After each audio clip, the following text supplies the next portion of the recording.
মেহের আফরোজ শাওনের নামটা যখনই আসে তখন আমি বলি আউযু বিল্লাহি মিনাশ শাইতানির রাজিম। ছাত্র শিবির কালচারালি এই যে কালচারাল ফ্যাসিস্টদের এগেইনস্টে ফাইট করার মতো আমার মনে হয় না যে তাদের ন্যূনতম ক্যাপাসিটি আছে, যে তারা যেন ছাত্র রাজনীতি করবে, স্টুডেন্টদের কল্যাণে কাজ করার জন্য যে রাজনীতি করা দরকার তারা সেটা করবে। শহীদ শরীফ ওসমান হাদির কর্মী কেউ ছিল না, সবাই তার সহযোদ্ধা ছিল।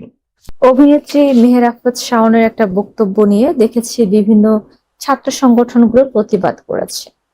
অনেকের মতে সেখানে ইসলামী ছাত্র শিবিরের প্রতিবাদ তেমন দৃশ্যমান না। এর পিছনে কি বিশেষ কোনো কারণ আছে? বিশেষ কারণ কি থাকবে? মেহের আফরোজ শাওনের তো আসলে জামাতের রোকন হওয়ার কোনো সুযোগ নাই, সুযোগ থাকলেও থাকতে পারে, আমার জানা নেই। এটা আমার মানে বিতাড়িত শয়তান থেকে আল্লাহর কাছে পানা চাই, এটা প্রথম থেকেই। আর দ্বিতীয় ব্যাপার হচ্ছে যে ছাত্র শিবির কালচারালি এই যে কালচারাল ফ্যাসিস্টদের এগেইনস্টে ফাইট করার মতো আমার মনে হয় না যে তাদের ন্যূনতম ক্যাপাসিটি আছে, এই জন্য তাদের এই অবস্থা আর কি। তারা ছাত্র শিবির বলেন, জামাত বলেন, যেমন জামাত ইসলাম আমির হামজার উপরে যখন হামলা হলো, হামলা হওয়ার 3 দিন পরে গিয়ে তাদের প্রচার বিভাগ থেকে একটা পোস্ট গেছে আর কি। তো এটা হচ্ছে জামাতের ইয়ার অবস্থা। ছাত্র শিবিরের তারা মেহের আফরোজ শাওনকে নিয়ে তারা যে কথা বলবে, তারা মানে ভাবে আগে যে কোনটা বলা উচিত কোনটা বলা উচিত না।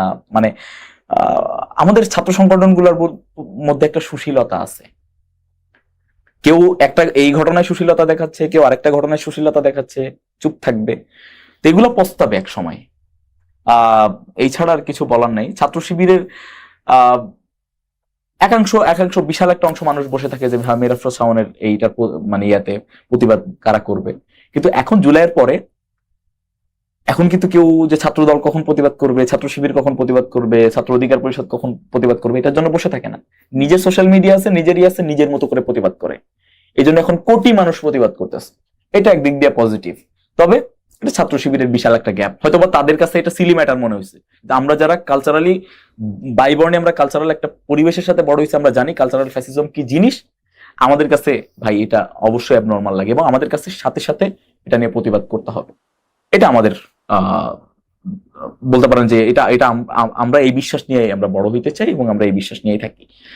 আর শিবিরের জায়গা থেকে শিবিরের কেউ এসে ভালো এক্সপ্লেন করতে পারবে যে তারা কেন এটাকে প্রয়োজন মনে করে নাই, মেহের আফরোজ শাওনের ব্যাপারটা তারা হালকাভাবে কিভাবে নিছে কিনা, বা তারা আদৌ কোন একটা এই ব্যাপারে কোনো মতামত তারা জানাইছে কিনা, এটা তারা বলতে পারবে আর কি।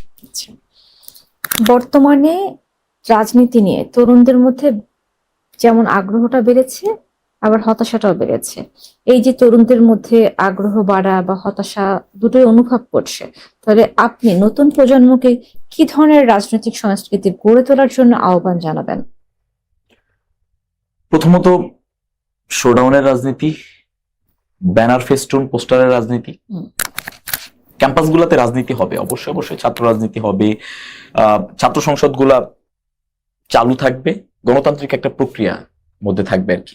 কিন্তু এই যে ক্ষমতাসীন দলের একটা ছাত্র সংগঠন থাকবে, আমি কোন ছাত্র সংগঠনকে মানে আমি কাউকে ছোট করার জন্য বলি না, আবার তারা যেগুলা করে ক্যাম্পাস গুলাতে এগুলো আসলে মানে আমার মনে হয় না যে স্টুডেন্টরা হ্যাঁ সিট পাচ্ছে, ফ্যাসিলিটিস পাচ্ছে, এই জন্য স্টুডেন্টরা করতেছে। আমি সব সময় বলি, আমি শিক্ষার্থীদের বলি, তো তোমরা আমাকে গুপ্ত বলো, সুপ্ত বলো, যাই বলো না কেন, আমি আমার জীবনের শেষ দিন পর্যন্ত আমার জেনারেশনের শিক্ষার্থীদেরকে আমি একটা রিকোয়েস্ট করে যাব, তোমরা কারো রাজনীতি করো না, কোনো ভাইয়ের রাজনীতি করো না, একজনকে অনুসরণ করো, কিন্তু মানে ওইটাকে এমন জায়গায় নিয়ে যায় না যে মানে আপনি কি বলে যে আমি স্টুডেন্ট পলিটিক্স করলাম, স্টুডেন্ট রাইটস নিয়ে কথা বললাম, আমি মেইন স্ট্রিম পলিটিক্সে আসলাম, হিউম্যান রাইটস নিয়ে কথা বললাম, ওই রাজনীতিটা করুক না। কিন্তু আমাদের ছাত্রদের মানে ধরেন ছাত্র দলের অধিকাংশ সময় তাদের জীবনটাই পার হয়ে যায় তারেক রহমান, খালেদা জিয়া এই স্লোগান দিতে দিতে, আমরা সবাই জিয়ার সেনা, ভয় করি না বুলেট বোমা, এই স্লোগান দিতে দিতে তাদের জীবন পার হয়ে যাচ্ছে।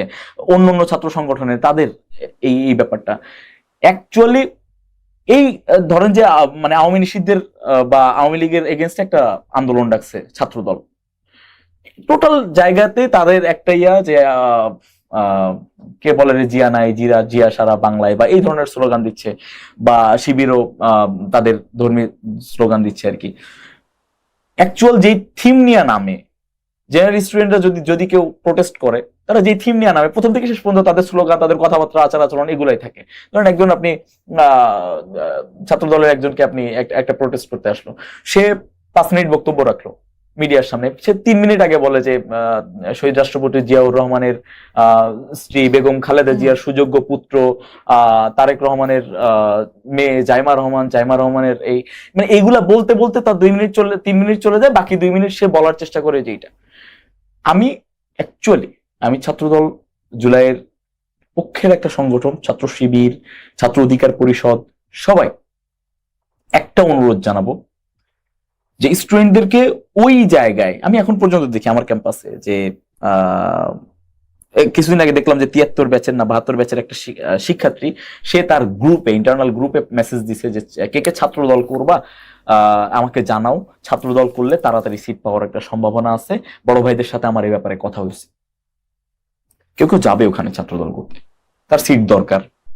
আমি বলবো ভাই, আমি আমার জীবনের একটা বিশাল অংশ সময় দাও, 5-6 মাস সময়, আমার আব্বু যখন জেলে ব্রেন স্ট্রোক করে, আমি একবারে পথে বসে গেছি, আমি তারপরেও হলে উঠি নাই। নিজের নৈতিকতা বিক্রি করে, নিজের আদর্শ বিক্রি করে অবশ্যই জিয়াউর রহমানকে অনুসরণ করবা, অবশ্যই বেগম জিয়াকে অনুসরণ করবা, তারেক রহমানকে অনুসরণ করবা, তারা অনুসরণ করার মতো একটা ক্যারেক্টার। কিন্তু কোনো ফ্যাসিলিটিস পাওয়ার উদ্দেশ্যে করার দরকার নেই। আমি আজকে সিটের জন্য রাজনীতি করলাম, মানে সিট পাইলাম, ওই স্যাটিসফ্যাকশন কোথায়?